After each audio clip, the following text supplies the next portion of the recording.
Greater సిటీలో pending property tax వసూళ్లపై focus చేశారు అధికారులు. ఏళ్లుగా ట్యాక్స్ చెల్లించని వారికి రెడ్ నోటీసులు ఇచ్చిన అధికారులు మొండి బకాయిలున్న కమర్షియల్ బిల్డింగ్లను సీజ్ చేసేందుకు సిద్ధమవుతున్నారు. 3 కమిషనరేట్ల పరిధిలో 3,000 కోట్ల టార్గెట్ పెట్టుకున్నారు అధికారులు. ఈ ఆర్థిక సంవత్సరం ముగిసేలోగా పెండింగ్లో ఉన్న 1,000 కోట్ల రూపాయలను రాబట్టేందుకు మొండి బకాయిదారులపై కఠిన చర్యలు తీసుకుంటామంటున్నారు.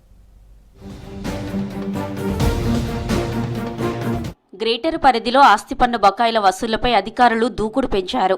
ముఖ్యంగా గ్రేటర్ హైదరాబాద్ మున్సిపల్ కార్పొరేషన్తో పాటు కొత్తగా ఏర్పడిన సికింద్రాబాద్, మల్కాజిగిరి కార్పొరేషన్లు కూడా రంగంలోకి దిగాయి. ఆర్థిక సంవత్సరం ముగింపు టైం దగ్గర పడుతుండటంతో లక్ష్యాల సాధనే ధ్యేయంగా కఠిన చర్యలు తీసుకుంటున్నారు అధికారులు.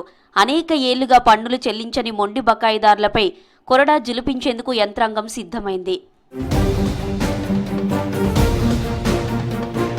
బల్దియాకు ప్రధాన ఆదాయ వనరు అయిన ప్రాపర్టీ ట్యాక్స్ వసూళ్లపై అధికారులు దృష్టి పెట్టారు. మార్చి 31కి ఈ ఫైనాన్షియల్ ఇయర్ ముగుస్తుండటంతో అప్పటిలోపు మొండి బకాయిలు వసూలు చేయడానికి రెడీ అయ్యారు. ఇప్పటికీ 6,500 బిల్డింగ్లకు రెడ్ నోటీసులు ఇచ్చిన అధికారులు మార్చి 1లోపు చెల్లించకపోతే సీజర్ నోటీసులు ఇచ్చి జప్తు చేస్తామని అంటున్నారు అధికారులు. గత ఫైనాన్షియల్ ఇయర్లో 2,038 కోట్ల ఆస్తి పన్ను వసూలు చేసింది బల్దియా. అయితే ఈసారి ఔటర్ పరిధిలో ఉన్న మున్సిపాలిటీలు కలుపుకొని 3 కార్పొరేషన్లు ఏర్పడడంతో క్యూర్ పరిధిలో 3,000 కోట్ల ఆస్తి పన్ను వసూలు టార్గెట్గా పెట్టుకున్నారు.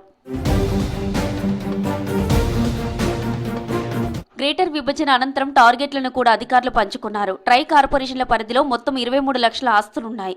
జీహెచ్ఎంసీ పరిధిలో 11 లక్షల ఆస్తులుండగా ఈ నెలాఖరు కల్లా 1,100 కోట్ల వసూలే లక్ష్యంగా పెట్టుకున్నారు. సైబరాబాద్, మల్కాజిగిరి కార్పొరేషన్ల పరిధిలో మరో 12 లక్షల ఆస్తులున్నాయి. వీటిలో రెసిడెన్షియల్ ప్రాపర్టీలు 20 లక్షల వరకు ఉండగా మిగతా 3 లక్షలు కమర్షియల్ బిల్డింగ్లున్నాయి. అయితే కమర్షియల్ బిల్డింగ్లకు చెందిన మొండి బకాయిలు ఎక్కువగా ఉన్నాయని, ఆయా బిల్డింగ్లపై ఫోకస్ చేశామని అధికారులు చెబుతున్నారు.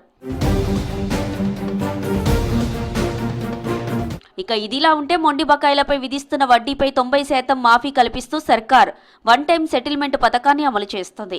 ఈ అవకాశాన్ని వినియోగించుకుని బకాయిలు చెల్లించాలని, లేదంటే ఆస్తుల జప్తు తప్పదని డిప్యూటీ కమిషనర్లు హెచ్చరిస్తున్నారు. ఓటీఎస్ ఇచ్చినా కూడా ఈ అవకాశం ఉపయోగించుకోవడంలో కొందరు విఫలమవుతున్నారని అధికారులు చెబుతున్నారు.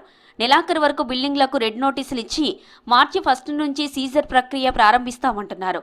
కమర్షియల్ బిల్డింగ్ల నుంచి ఎక్కువ మొత్తంలో డబ్బులు వచ్చే అవకాశం ఉండడంతో వాటిపై ఫోకస్ చేశారు అధికారులు. Malls, star hotels, restaurants, IT buildings, hospitals లాంటి బిల్డింగ్లు మార్చి 1 లోపు బకాయిలు చెల్లించాలని, లేకపోతే సీజర్ తప్పదని హెచ్చరిస్తున్నారు అధికారులు.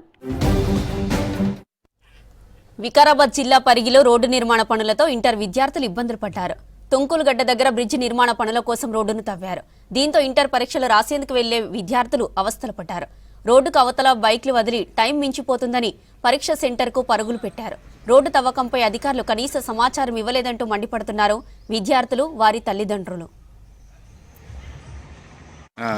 ఎట్లా అవుతావు అక్కడ టీ స్టాల్ దగ్గర ఇట్లా పెట్టుకో.